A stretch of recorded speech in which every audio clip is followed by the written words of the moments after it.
소망이란 주제를 가지고 오늘은 13번째 마지막 소망에 대한 설교가 되겠습니다. 시대 정신이라는 단어가 있습니다. 시대 정신, 그 시대를 끌고 가고 있는 거대한 정신이 무엇인가? 사람들의 마음속에 누구나가 공감이 일어나고 모두가 순응하며 따라가게 만드는 그 정신, 철학을 두고 시대 정신이라는 단어를 사용을 합니다. 대부분의 사람들은 그 시대의 정신이 우리가 흘러가는 물줄기처럼 여겨지기 때문에 그 정신을 따라가기도 하고 그 시대 정신 앞에서 어떻게 살 것인지를 고민을 합니다.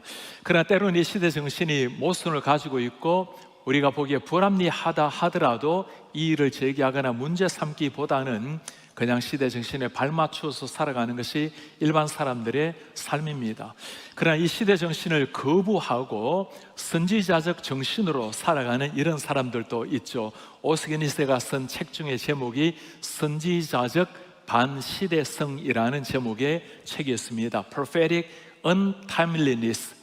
timeliness, 시대적으로 살아가는 것이 아니라 untimeliness, 시대를 거슬러는 prophetic, 마치 선지자처럼 살아가는 사람들의 스토리입니다.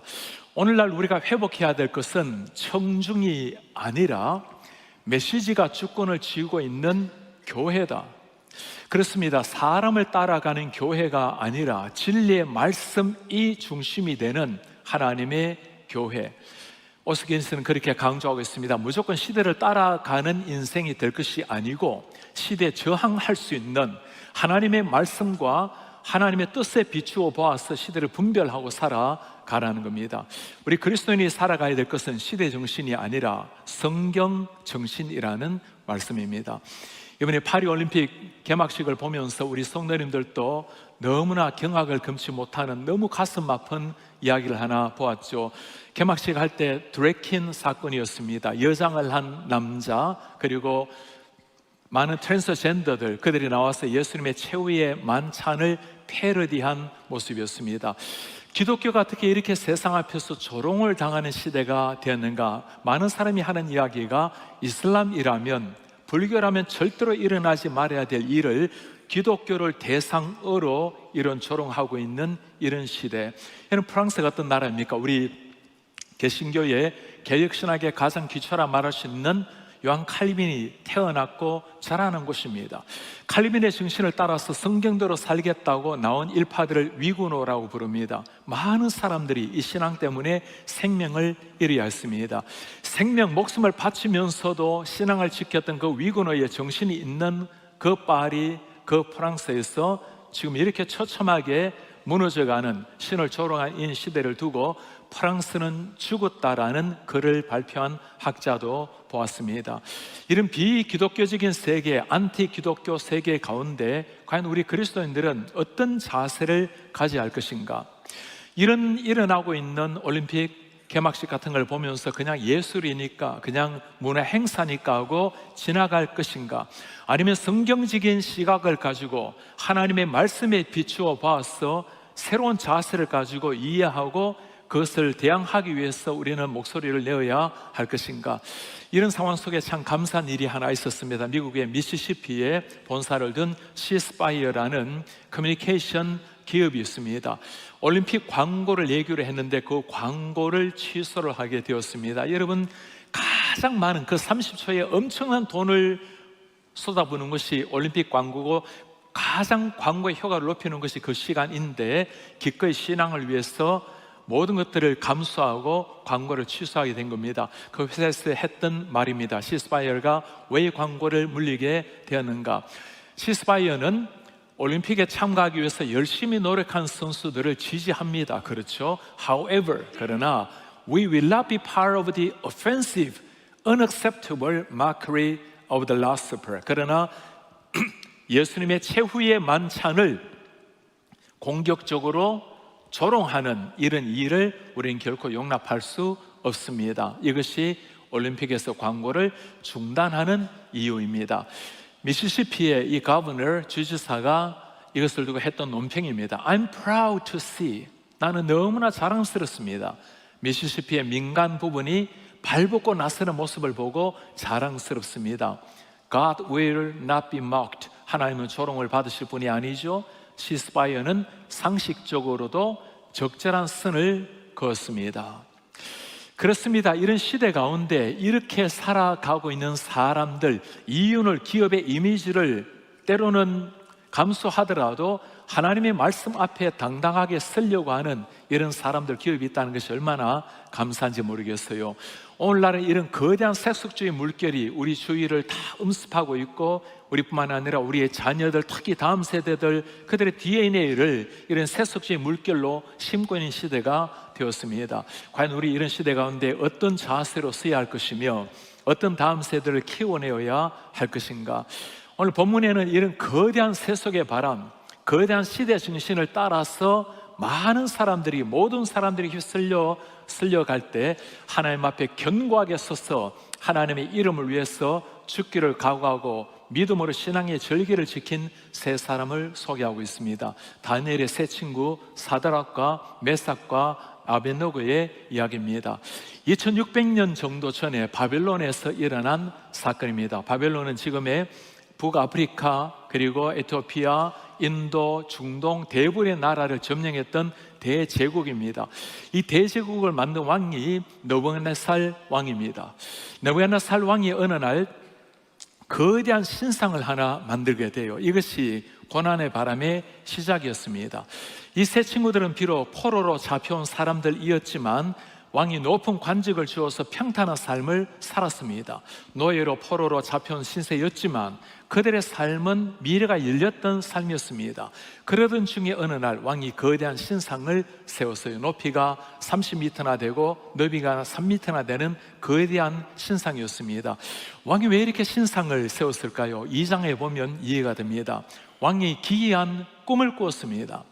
나라의 술객도 박사들도 아무도 꿈을 해석해 주지 못했을 때 다니엘이 나아가서 왕의 꿈을 해석해 줍니다. 왕이 꾼 꿈은 아무리 왕의 나라가 찬란하고 대제국을 이룬다 하더라도 시간이 지나면 다 무너지기 마련입니다. 영원히 변하지 않는 나라, 영원한 나라, 하나님의 나라가 도래할 것입니다. 왕은 그 꿈을 너무나 귀하게 여기고 다니엘과 세 친구들 높은 관직을 주고 그리고 하나님의 이름을 높였습니다. 왕이 이 꿈을 꾼 지는 왕직에 쓴 지 2년째였습니다. 3장으로 넘어가게 되면 16년의 세월이 더 흘렀어요. 나라가 어떻게 되었을까요? 점점 더 부강해져 갔습니다. 왕의 마음도 점점 더 교만해져 간 겁니다. 왕은 자신의 왕권을 상징하는 거대한 신상을 세우고 바벨론을 다스리는 수천 명의 관리들을 다 불러 모았습니다. 그리고 궁중에 음악을 켜는 악사들을 다 불러 모았어요. 누구든지 음악이 울리거든 엎드려서 절하라. 누구든지 음악이 울리거든 엎드려서 절하라. 그리고 절하지 아니하는 자에게 어떤 벌을 내릴지를 6절에 말씀을 하고 있습니다. 엎드려 절하지 아니하는 자는 맹렬히 타는 풀무불 가운데 집어 던져 죽이리라. 세 친구 옆에는 지금 당장이라도 사람을 집어 삼킬 듯이 풀무불이 타오르고 있습니다. 한 번쯤 절하고 살아남을 것인가, 아니면 절하기를 거부하고 이대로 목숨을 주님 앞에 드릴 것인가, 사느냐 죽느냐의 갈림길에 놓여지게 된 세 친구의 운명이었습니다. 이런 거대한 세속주의의 바람이 불어오는 순간 우리는 어떻게 반응을 해야 될까요? 드디어 수백 명의 악사들의 음악 소리가 들려오자 수천 명의 관리들이 일제히 무릎을 꿇고 신상 앞에 절하기를 시작합니다.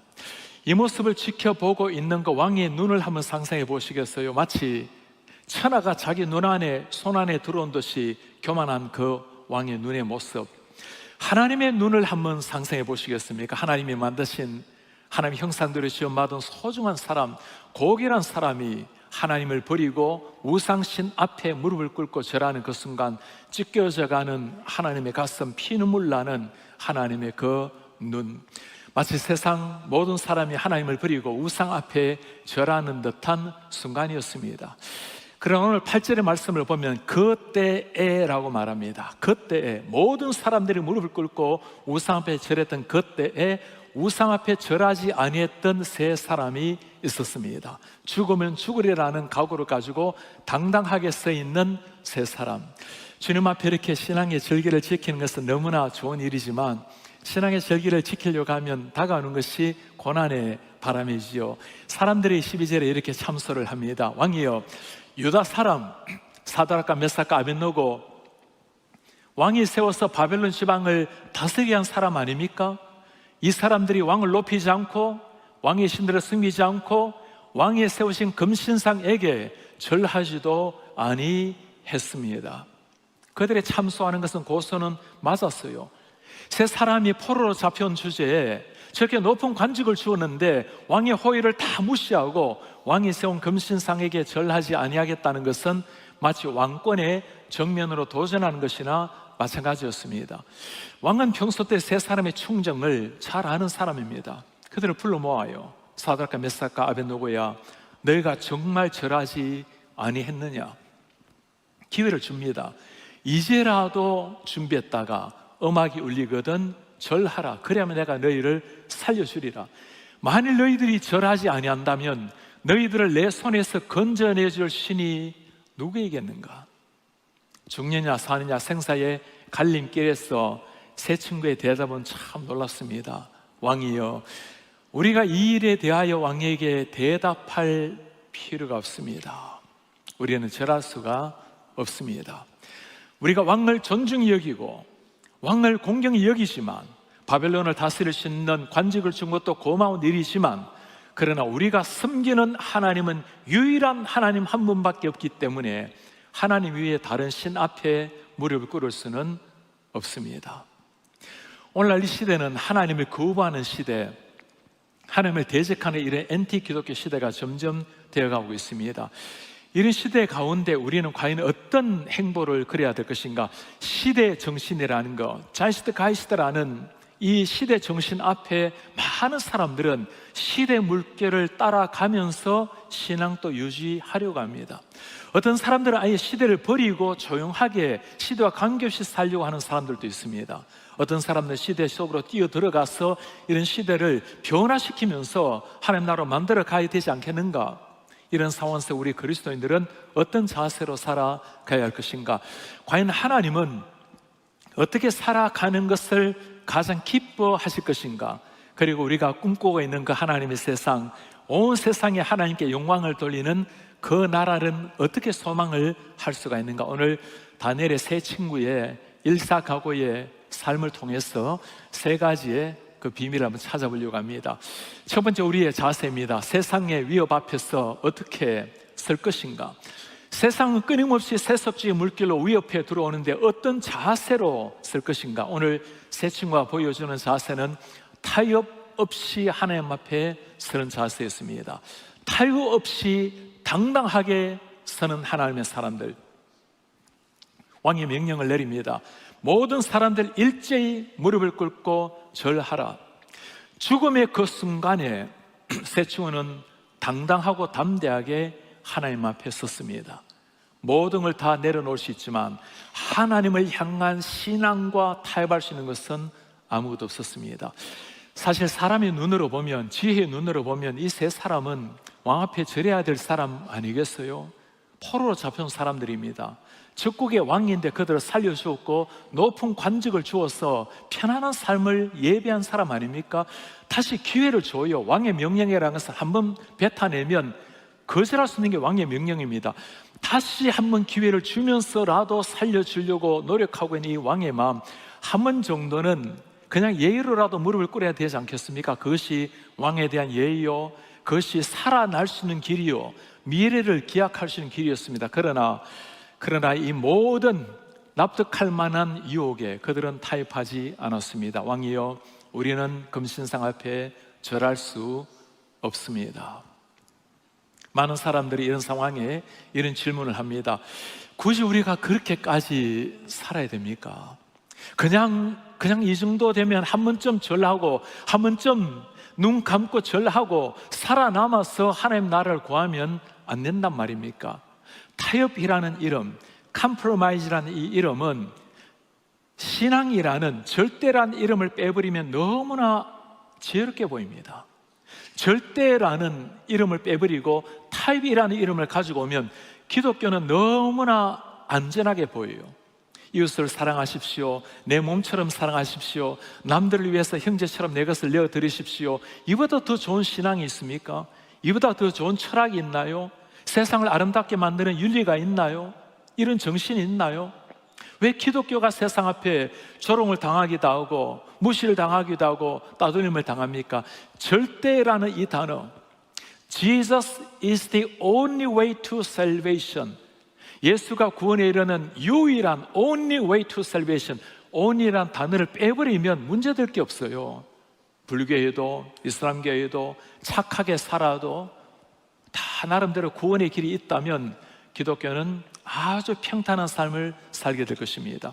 우리 교회가 가지고 있는 모토가 무엇이죠? 성도를 훈련시켜 세상을 변화시키는 교회입니다. 성도 훈련시키는 것은 문제될 게 아무것도 없어요.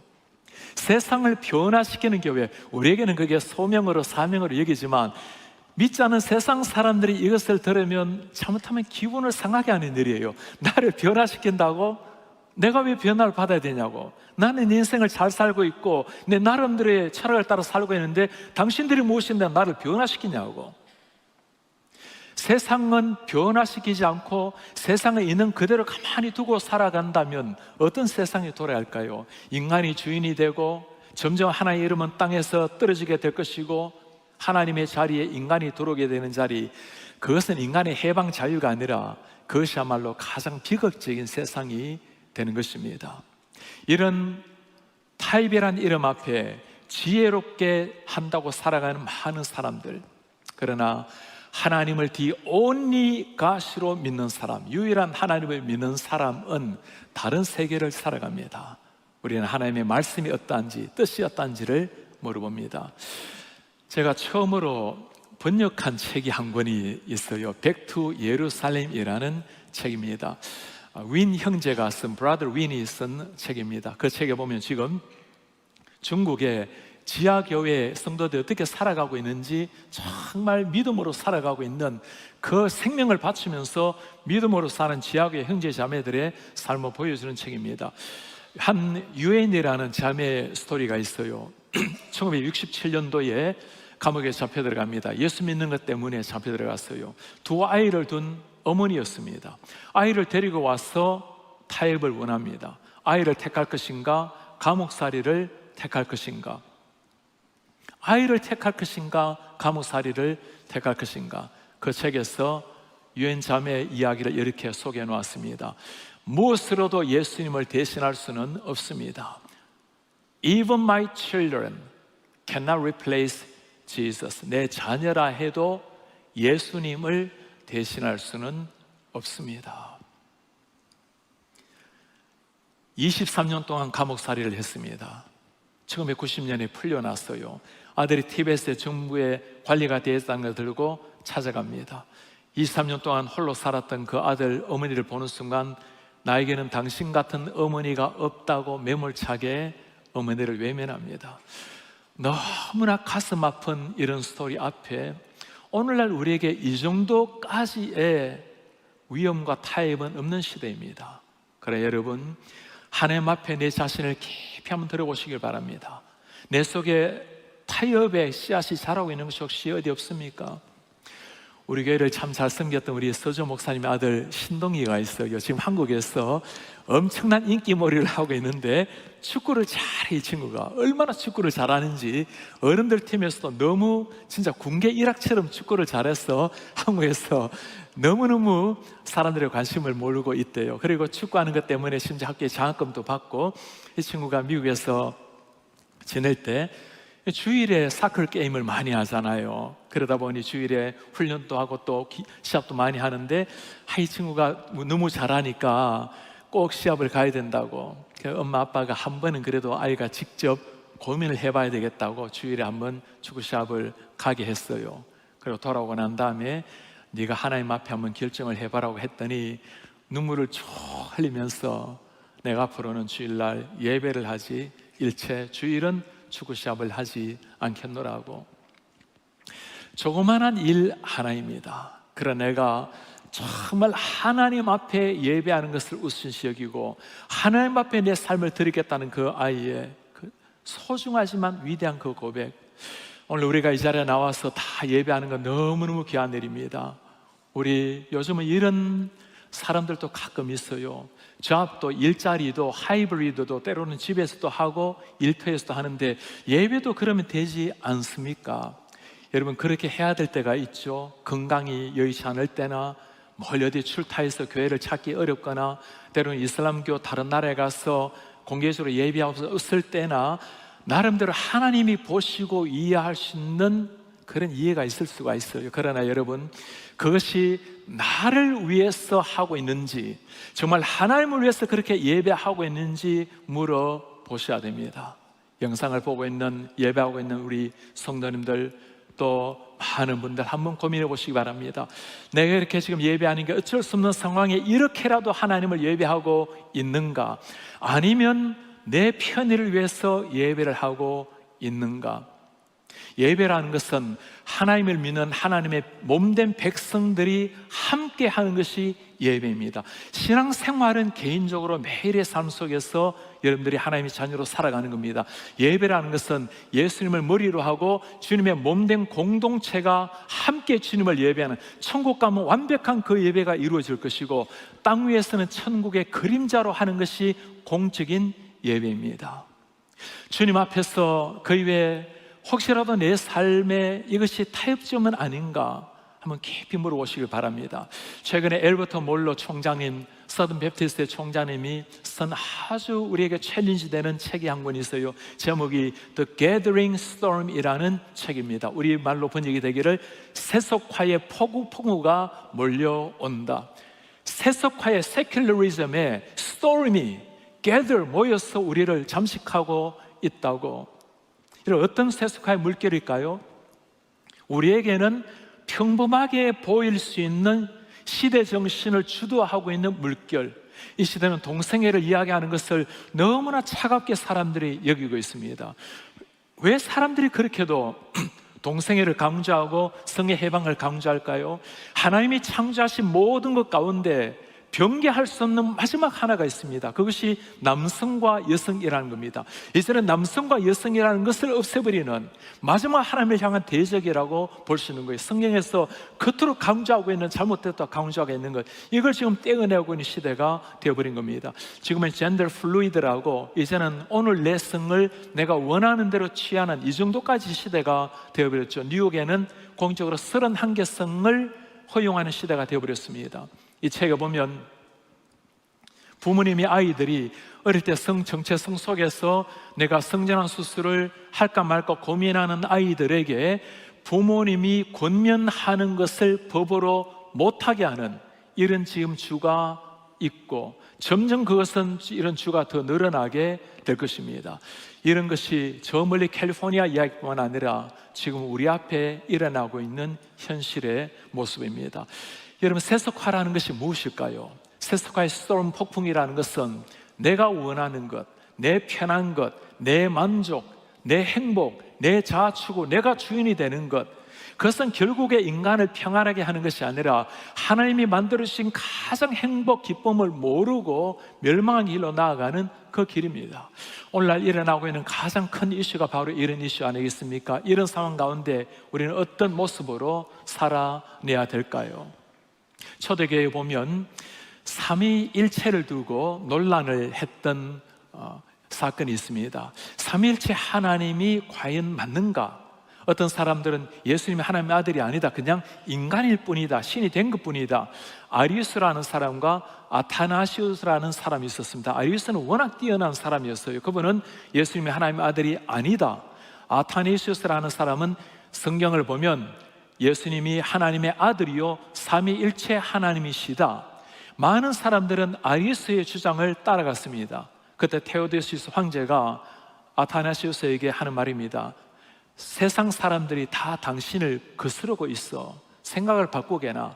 그때 아타나시우스가 했던 말입니다. 황제여, 모든 세상에 나를 거스르고 있다면 내가 세상을 거슬리겠습니다. 왜 그렇죠? 성경만이 유일한 진리이고 성경에서 예수 그리스도 하나님의 아들이라고 말하기 때문입니다. 우리 삶에 내가 타협을 하고 있는가, 아니면 제대로 살아가고 있는가, 한 가지 물어보시면 됩니다. 하나님의 얼굴 표정을 한번 가만히 생각을 해보세요. 하나님이 나를 바라보시고 기뻐하시면 바르게 살아가고 있는 겁니다. 하나님이 기뻐하지 않는다면 우리의 생각을 바꿔야 할 때입니다. 세 사람 당당하게 타협 없이 주님 앞에 섰어요. 두 번째, 과연 우리가 그렇게 설 수 있는 이유가 어디에 있을까요? 타협 없이 설 수 있는 비결이 어디에 있을까요? 절대적인 믿음 하나, 하나님을 절대적으로 믿는 믿음으로 서는 것. 오늘 당장에 절하지 않으면 풀무불에 집어 던지겠다고 말하는 그 왕 앞에 세 사람이 했던 말이 무엇입니까? 왕이 우리가 이 일에 대하여 왕에게 대답할 필요가 없습니다.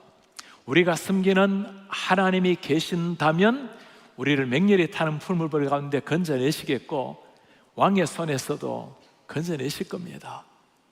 보이지 않는 하나님이에요.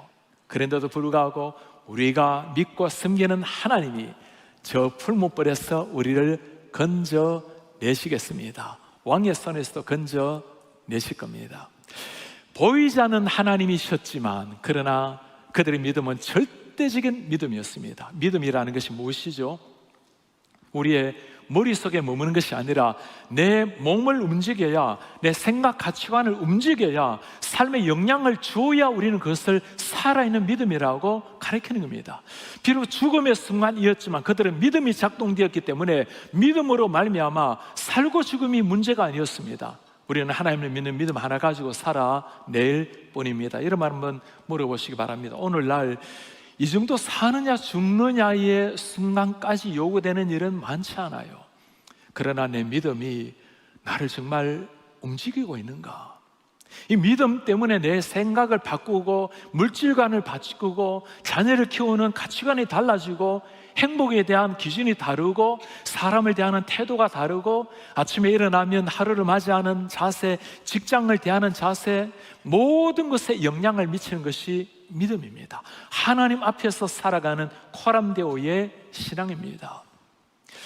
제가 중국에서 선교지에 있을 때 북한 두만강 상류에서 하류까지 쭉 섬긴 적이 있었습니다. 상류로 가서 남평, 또 왕청, 하류, 도문 이런 곳에 다니면서 많은 우리 북녘의 형제들, 또 자매들, 또 우리 중국의 젊은이들을 섬겨되었습니다. 한 번은 도문이라는 곳에 가서 제아교회 청년들을 섬기는데 그곳에 가기 전에 연길에 한 집사님 집에, 조선족 집에 머물게 되었어요. 그분들이 저에게 그렇게 알려줘요. 그 도문이라는 마을에 가면 지도자가 여성입니다. 화옥이라는 자매인데 그 자매가 그 도문에 가기 전에 우리 집에 사흘간 머물다 갔습니다. 21살 여인이 그 시골에 가서 교회를 세우겠다고 하니까 우리 딸뿐 부모님인지라 걱정이 되어서 물었습니다. 너 정말 가려고 하느냐? 네, 갑니다. 두렵지 않냐고. 그 시골에, 여러분 중국에 요즘 시골에 젊은이들 없어요. 다들 도시로 나가죠. 두렵지 않습니다. 하나님이 나와 함께 하시기 때문입니다. 그 말은 입술의 고백이 아니라 삶을 움직이는 생명의 한마디였습니다. 한 4시간, 5시간 가까이 차를 몰고 도문이란 마을에 갔어요. 바로 그 두만강 너머가 북한의 초소가 여기저기 보이는 곳이었습니다. 이미 갔을 때는 7명의 젊은이들이 제아교회를 이루고 있었고 아침 5시에 일어나서 말씀 읽고 예배하고 9시부터 오후 5시까지 수 놓아서 경제활동을 하고 저녁에 다시 예배하고 그렇게 공동생활을 이루고 북한의 형제도 자매도 같이 머물고 있었어요. 그 자매가 들려준 이야기였습니다. 이 마을에 처음에 왔을 때 한 300가구가 가까이 되는데 대부분이 초가 지붕이었어요. 몇 개 지붕이, 기와 지붕이 있는데 마을 사람들이 저를 바라보고 다 경계 눈빛을 보고 두려워했습니다. 중국에 젊은이들 할 일이 없죠. 아무 말 하지 않고 1년 동안 열심히 일손을 도왔어요. 1년이 지나고 나니까 사람들의 소문이 났어요. 샹띠, 하나님이 우리를 축복해서 천사를 보내주었다고. 그 할아버지 할머니들 일손을 거두어주니 얼마나 사람들이 반가워했겠어요. 그리고 1년이 지난 이후에 말씀을 전하기를 시작한 겁니다. 교회가 세워졌어요. 그렇게 하나님 앞에 열정적으로 예배하고 한 마을이 변화되는 것을 보았습니다.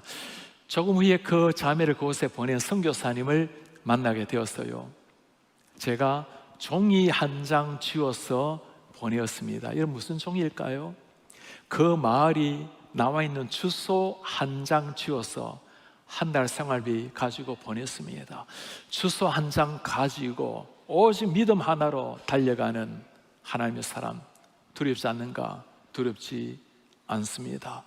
믿음 하나 가지고 달려가는 한 젊은이, 주님이 바라보시고 얼마나 기뻐하시겠어요? 제가 이번 주 목요일이 되면 한국에 들어가서 금요일 도착해서 토요일 큰 집회가 하나 있습니다. 우리 교회 스테이시 조, 마크 조 선교사님들이 왔다 가셨죠. 미국의 2세들로 목사님 또 의사 일을 다 내려놓고 지금 선교지에 들어가서 오직 한국의 젊은이를 깨우겠노라고 한국에 들어가서 사역하고 있는 2세 젊은이들입니다. 2년 전에 잠실 운동장에서 25,000명의 청소년들, 그들 위해서 하나님의 말씀을 전했던, 하루 예배했던 그 분들이었는데, 이번에는 세종대학교에서 대학생들과 청소년들을 모아놓고 하루 7시간, 토요일 내내 7시간 예배를 해요. 거기에 말씀을 전하러 젊은이들을 깨우러 들어가게 됩니다. 여러분들, 이 젊은이들이 일어나게 되면 정말 하나님께서 한국을 새롭게 만들 것입니다. 기도해 주시길 바랍니다. 이 미국 땅에 편안한 삶 다 내려놓고, 모든 걸 다 내려놓고 한국의 젊은이들을 깨우느라고 들어갔던 그 2세 젊은이들, 믿음 하나 가지고 모든 걸 다 버리고 하나님 앞에 나가는 사람들, 이런 사람들을 통해서 우리 하나님 놀라운 역사를 일으킬 겁니다. 오늘 하나님 앞에 살아갔던 믿음의 세 사람, 우리가 그들을 통해서 배울 또 하나가 무엇일까요? 비록 믿음을 가졌지만 그들은 하나님의 심판대 위에, 시험대 위에 올라오지 않았습니다. 그렇게 하지 아니하실지라도, 18절에 뭐라고 말씀하십니까?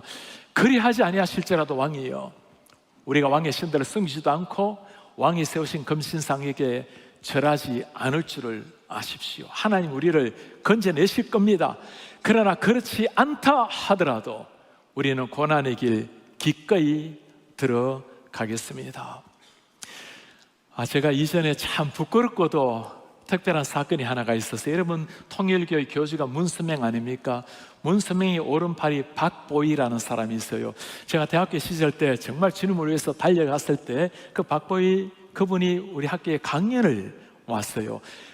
제가 저를 위해서 심장이 뛰던 그 시대, 저 가짜, 저 사이비 종교에 두목이 우두머리가 오는데, 제가 오늘 강연을 들으면서 이 믿음의 신앙의 허를 찌르리라 하고 맨 앞에 앉아서 정말 주님 저에게 영안을 열어달라고, 그러니까 간절한 기도하면서 강연을 들었어요. 그 박보희 씨의 강연을 듣고 제가 너무너무 감동을 받은 거예요. 매무새 나가서 사인을 받았어요. 너무너무 정말 부끄러운 일인데 그분이 했던 한마디가 너무 제 가슴에 남아있어요. 내 스승 문수명 선생은 7번이나 감옥을 다녀왔습니다. 저는 내 스승을 위해서 한 번도 아직 감옥을 다녀오지 못한 부끄러운 제자입니다. 제가 그 말이 얼마나 제 심장을 두드렸는지. 고난을 기꺼이 감수하고 고난이 없는 것을 부끄러워했던 한 사람. 그리 하지 아니하실지라도 여러분 어때요? 우리가 다 믿음을 가지고 있습니다. 그러나 그리 아니하실지라도 여전히 주님 앞에 살아내고 있습니까? 최근에 우리 성도님들 가운데 사업이 조금 어려워져서 문을 비즈니스를 닫은 분이 계세요. 폐업 예배를 하나님 앞에 드렸습니다. 여러분, 개업 예배를 드리는 경우는 많이 있지만 폐업 예배를 드리는 것, 되지 않게 하신 것도 하나님의 은혜라고, 지금까지 오게 한 것도 하나님의 은혜라고 폐업 예배를 드리는 거 보고 너무너무 주님 앞에 감사했어요. 그리 아니하실지라도 여전히 주님은 나의 하나님이십니다. 여러분, 세상을 이기는 믿음이 이런 믿음인 줄 믿습니다. 세 번째, 우리가 기대해야 될 믿음입니다. 어떤 미래를 기대하게 될까요? 이렇게 살아낼 때 하나님이 어떤 미래를 주실까요? 하나님이 놀라운 영광을 받게 되는 겁니다. 하나님의 이름이 높임을 받는 놀라운 그 감격. 오늘 그리 아니하실지라도 주님 앞에 자신의 생명을 던졌던 사람들, 왕이 어떻게 합니까? 분노한 왕이 저 풀무불을 7배나 더 뜨겁게 달구라고 말합니다. 그리고 세 친구를 풀무불에 집어 던졌어요. 얼마나 풀무불이 던졌던지 그들을 집어 던졌던 군사들을 태워 죽일 정도였습니다. 세 사람은 그렇게 잿더미로 죽어간 것입니다. 왕이 얼마나 안타까웠는지, 저 평소 때 저들이 산 삶을 보았는데 저렇게 허망하게 죽어가는 세 사람을 지켜보았어요. 깜짝 놀랐습니다. 그 풀무불 안에 세 사람과 또 한 사람이 걸어가고 있었어요. 그 한 사람은 신의 모양을 가졌다고 이야기합니다. 누구겠습니까? 하나님이 하나님 앞에 죽으면 죽으리라 일사각오의 정신으로 살았던 세 친구를 우리 예수님을 보내셔서 살려내신 줄 믿습니다. 왕이 그들을 불러냅니다. 불탄 냄새 하나 없이 머리털 하나 거슬리는 것 없이 감격적으로 살아서 걸어 나왔어요. 정말 하나님 앞에 믿음으로 살아내었을 때 하나님이 감동했던 그 사건, 왕이 뭐라고 말합니까? 느부갓네살왕이 말합니다. 뭐라고 왕이 고백하고 있죠? 사드락 메삭 아벳느고의 하나님을 찬송하라. 그가 천사를 보내어서 자기를 의뢰하고 몸을 바쳐 왕의 명령을 거역한 사람, 하나님 밖에는 다른 신을 섬기지 아니한 사람들, 그에게 절하지 아니한 그 종들을 구원하였도다. 지금 전국을, 세상을 제패했던 그 제국의 느부갓네살 왕 입에서 하나님을 찬송하라, 하나님이 구원을 하셨도다. 우리가 믿음으로 죽으면 죽으리라 각오로 살아갈 때 우리 하나님이 역사를 일으키실 줄 믿습니다. 그리 아니하실지라도 우리는 주님을 믿고 살아내겠지만, 신앙으로 죽기를 각오 나아갈 때 우리 하나님이 어떤 놀라운 영향을, 어떤 은혜를 주시는가.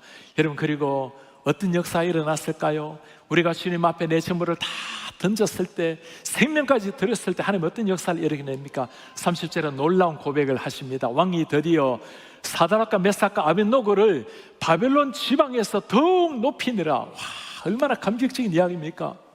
죽음을 불사하고 달려갔었을 때 바벨론 모든 도에서 오히려 높임을 받았던 사람, 다니엘은 내 왕을 섬기면서 하나님 앞에 살아갔던 사람, 이게 가능한 일일까요? 우리가 주님 앞에 살아낼 때 온 세계가 하나님을 알게 되는, 하나님을 경외하게 되는 그 꿈을 우리가 눈으로 보게 된 것입니다. 원래 2024년 파리 올림픽, 100년 전에는 1924년 역시 파리 올림픽이 있었을 때였어요. 그때 유명했던 100m 세계 최고 선수 에릭 리들, 불의 전차라는 영화를 여러분들이 기억하실 겁니다. 누구나 기대했던 100m 금메달 유망주였습니다. 100m 뛰는 날이 주일이었습니다. 고민하다가 나는 주일에는 뛰지 않겠습니다라고 결단을 합니다. 월요일 본래 뛰기로 되어 있었는데 프랑스 혁명 기념일이라서 주일로 바뀌어진 겁니다. 사람들이 얼마나 비난했겠습니까? 굳이 그렇게 살아야 되는가? 아니, 하나님 영광을 위해서 뛰어야 되는 것이 아닌가? 옹졸한 기독교인이라고. 그러나 하나님 앞에 결단을 내린 겁니다. 자신을 대신해서 자신의 동료 에이브러임이 100m에 나가서 다행히 영국을 위해서 금메달을 땄습니다. 200m는 자기 주종목이 아니었습니다. 에릭 리들이 나가서 동메달을 땄습니다. 400m는 전혀 아니었어요. 자기 친구 앤드류 린치가 자신이 나가야 될 400m를 에릭 리들에게 양보를 했습니다. 에릭 리들이 400m를 뛰었어요. 그리고는 47초, 47초 세계 신기록을 세운 겁니다. 그 메달을 딴 거예요. 그 이 사건으로 말미암아 영국이 들썩였습니다. 하나님의 이름이 그렇게 높임을 받을 수가 없고, 저렇게 하나님 앞에 쓰이는 한 사람을 통해서 하나님이 그렇게 영광을 받으신 사건. 기자들이 물어요. 어떻게 당신은 주종목이 아닌데 그렇게 세계 신기록까지 수립할 수가 있었냐고. 200m는 최선을 다해서 뛰었습니다. 나머지 200m는 하나님의 은혜로 더 빨리 뛸 수가 있었습니다. 엘리들은 그 이후로 23살 때 중국에 선교사로 들어갔습니다. 본래 부모님이 중국 선교사였어요.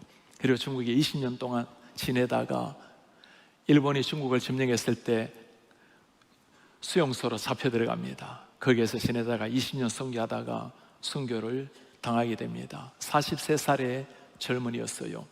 그가 400m를 뛸 때 그의 코치가, 참 신앙 좋은 코치가 그의 손에 종이 하나를 쥐어 주었습니다. 성경 말씀이었어요. 나를 존중히 여기는 자를 내가 존중히 여기리라. 나를 존중히 여기는 자, Those who honor me, I will honor. 나를 존중히 여기는 자를 내가 존중히 여기리라. 평생 그 말씀 가지고 살아내었던 한 사람이었습니다. 오늘 우리는 주님을 위해서 생명을 던졌던 일사각오의 정신으로 세상을 이겼던 세 사람의 스토리를 들었습니다. 한 번의 생명을 주님을 위해서 바쳤던 사람들, The only God, 유일한 하나님이기 때문에 기꺼이 자신들의 젊음을 다 던졌던 사람. 여러분, 무엇이 세상을 이기는 힘일까요? 타협 없이 당당하게 서는 것. 무엇이 타협 없이 서게 만드는 힘일까요? 하나님을 믿되 정말 믿고 살아가는 것. 그때 우리가 무엇을 기대합니까? 무엇을 소망합니까? 비록 부족한 우리를 통해서라도 전 세상이 하나님을 알게 되는, 하나님께 영광을 돌리는 그날을 바라보게 될 것입니다. 믿음의 선배들 그렇게 살아내었어요. 그렇게 살아내어서 하나님을 감동시키는 하나님의 사람들 되시기를 축복합니다.